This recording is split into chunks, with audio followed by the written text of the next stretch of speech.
Hello everybody and welcome back to BattleTech, where we are pretty much ready to get going towards another Flashpoint. But before we do that, I do want to take a quick look at this Orion and the possibilities of replacing our Thunderbolt with the Orion. Now this Thunderbolt would probably remain where it is, which would mean that it would drop to here and we go to here.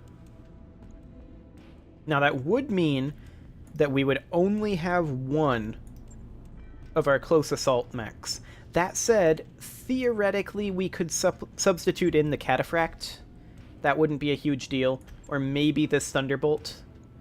Those are intended to be in our cavalry / close support role, but perhaps in the brawler / juggernaut role would still be fine.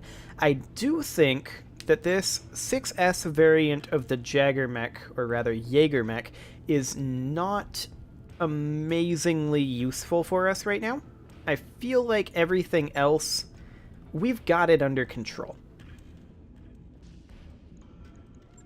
So I think that this Quick Draw Jaeger and Hatchetman can be safely stored. So we're going to go ahead and do that and save ourselves some finances. There we go. And we can actually probably go through and sell some mechs, make some quick money. So let's go through and see what we've got extras of. We've got an extra Hatchetman. We'll go ahead and sell that. Anything else? We do have 2 of these quick draw variants. We'll sell one. And that appears to be good. Excellent. Now, about this Orion. Let's go ahead and refit it. Do we need as much armor as we have on it? Probably not, but we'll see if we even want to drop any armor off of it. Because, like, realistically, we've got 20 tons remaining, 21 tons remaining, even without dropping our heat sinks, which I think we'll probably keep for now. Now, our missile slots are in the arms and this torso. There's 1 in each. So let's take a quick look at what we've got for missiles available right now. We have 1 LRM-20 available now. An LRM-20 weighs 10 tons. We could put on a trio of LRM-15s, but we don't have the tonnage for 3 LRM-20s. We don't have 3 LRM-20s anyway. But we could put on, like, an LRM-15 here, an LRM-15 here, and an LRM-15 here. Now that uses up all of our available weight, but we don't need to have this much armor. I think dropping about half a ton from each location here is going to be about right. So we'll go about like that, and then drop slightly more in the back, I think.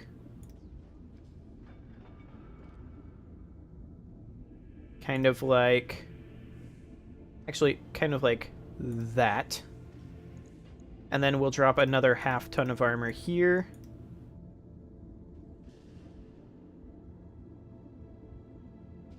Kind of like that. And then we will go ahead and drop a half ton here. And a half ton here. And a half ton here. Now, our heat efficiency is actually still fine. The LRM-15 heat generation is 14 heat, so we should assume, let's see, 36 total heat. What is our heat sinking capacity? 42 and 42. So this is actually perfect right here. Now, we could put on a rangefinder or a targeting system, and I think a targeting system would be amazing. We would need to move some things around here. I was hoping to put it in the head, but apparently that's not going to be a thing. We can do something like that, though. And we have 1.5 tons remaining. We still need ammunition.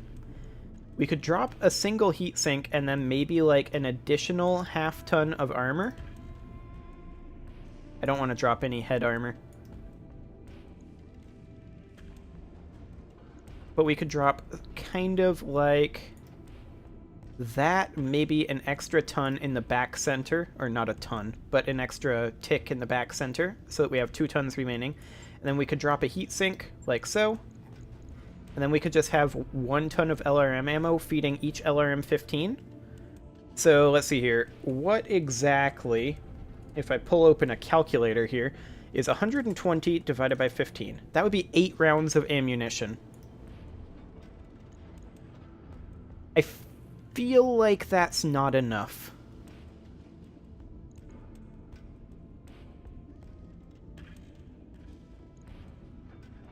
I would like to have 2 tons of LRM ammo for each slot here. We could ditch all of our heat sinks, but that would kind of be a bad idea, I think.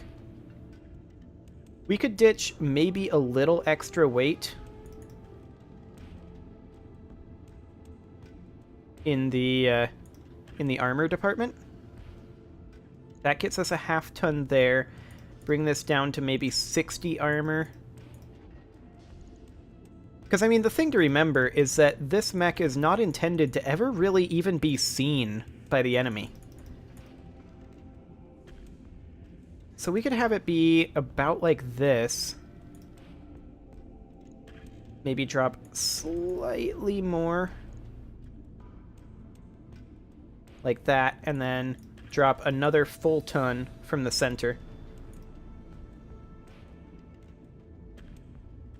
Kind of like that, right there. And that would allow us to stack in an extra ton of LRM ammo, while only trading out a little bit of heat efficiency.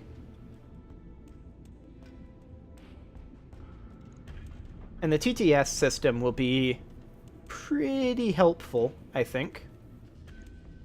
We're just going to have to make sure to position this Orion safely. I mean, it's still reasonably beefy in terms of its armor. But that is a small upgrade. Instead of 40, we have 45. And our heat efficiency is, I think, quite a lot better. We have a heat efficiency rating of 9 on this Orion variant. So let's go ahead and confirm this for right now. That's only going to take 6 days. Let's take a quick look here. Okay, so we have heat efficiency of 10 on this Thunderbolt. And the Thunderbolt has 4 tons of LRM ammo feeding 2 LRM-20s. This has 6 tons of ammo feeding 3 LRM-15s. So the Orion is going to be slightly less ammo thirsty, I guess you could say. Ammo dependent, I guess you could say. It'll be slightly less ammo reliant, slightly more ammo efficient. There'll be more ammo, is what I'm trying to say. Now, the durability on it is going to be slightly downgraded from our current Thunderbolt model. But I think that's ultimately okay. And we could think about later on upgrading to like triple LRM-20s, but that would weigh so much. I think we'd need something like a Stalker for that, ultimately. So anyway, we are basically ready to head out, but let's double check our mech warriors first here. Yes, Commander. Ooh, a point of gunnery for Chicken Hound. Yes, please. Okay, Diva... Actually, Diva can grab a point of guts. That is fine. And a second and a third point of guts. And a point of tactics. Mech warrior training. Okay. Well, that went quite a ways. Partisan, I want you to grab that point of guts. Training confirmed. That overheat threshold is always nice. Patches, you can stay put. Razor can get a 10th point of guts. Razor is actually almost maxed out here. Training complete. That's interesting. Good to go. Ripsaw's doing pretty well, and Stick is doing okay as well. That's all fine. Okay. Well, let's go ahead and make for that Flashpoint in the Capellan Confederation. We were going to go here next, I believe. 167 days... 114 days, 131 days, 146 days. So we have plenty of time to get to all of them. We're going to go here first and just hope that the Capellan Confederation will let us do this. They're not going to pay us much. Like 90% job payout reduction.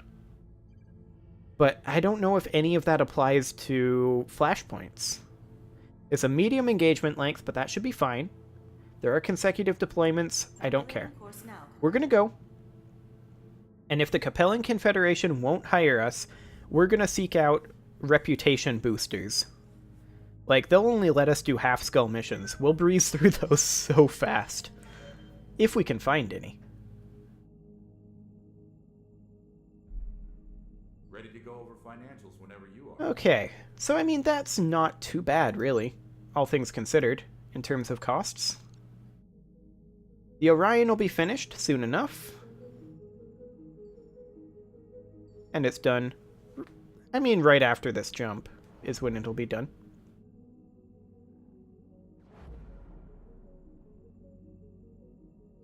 I wrapped up that job you asked for, Commander. Excellent. And then we'll be in Eurus soon. New Flashpoint added in its burst system. As soon as this jump is over, we'll take a quick look at that.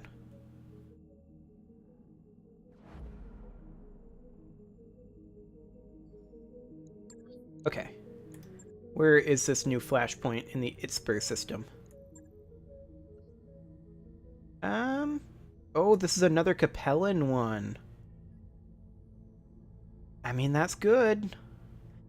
We're being employed by the Draconis against the Liao. That's less good. We're going to need to do the other two first, I think, in order to boost our reputation with them before we take a hit. Okay. So, I mean, realistically, we're doing fine financially. I'm fine with taking contracts just for reputation. Maybe some salvage.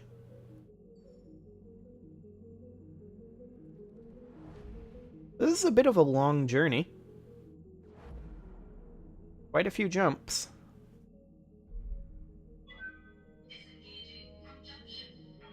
But now we just need to head planet side.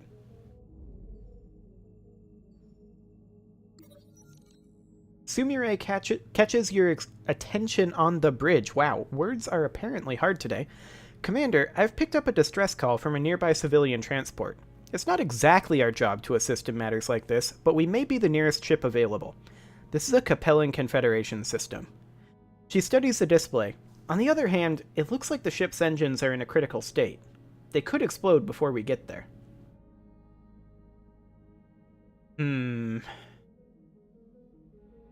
This is potentially dangerous, but I think we should try to help. I want reputation with the Capellan Confederation. Let's mount an immediate rescue expedition. Words are so hard right now. When the Argo arrives at the source of the distress beacon, it's clear you made the right decision. A handful of void-suited passengers spin aimlessly away from a gaping hole in the hull, hoping against hope for rescue. Your tech staff managed to scoop up the survivors just before the transport explodes. You gain 1 reputation with the Capellan Confederation, morale increased by 1. That was worthwhile. 1 rep with the Capellan Confederation may not sound like much, but oh boy, we are in a hole with them.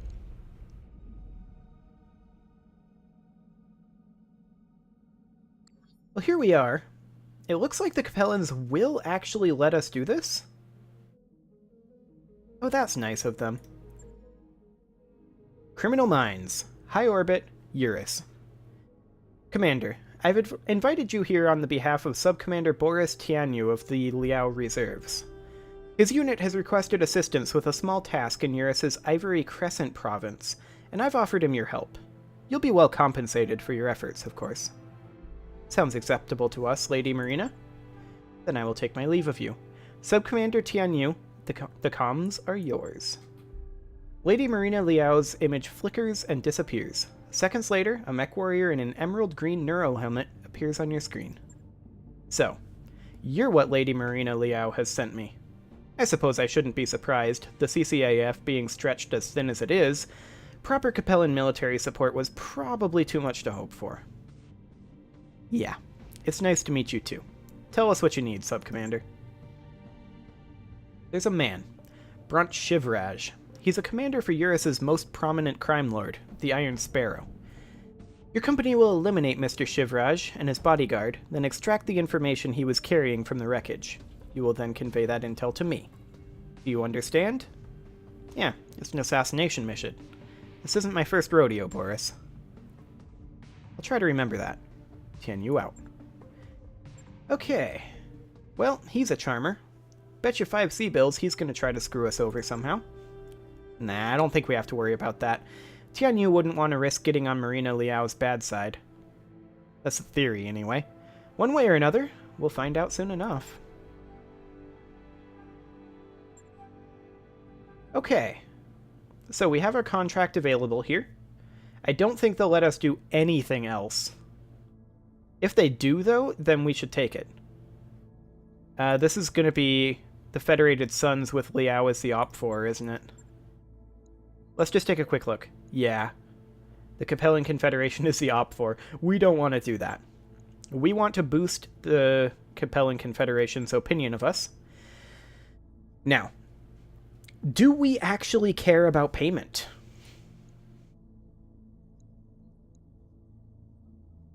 Or salvage? We would get 15 reputation, and I think that's ultimately what we need right now. So we're going to accept that. Okay, we're going to be taking our Orion. We're going to not be taking the Thunderbolt, but rather our new Orion 1V. There we go. And this is the mission we are going to be doing. However, it is time to put a cut in here, so I'm going to go ahead and do that, and next episode, we will proceed with this Flashpoint. See you all then.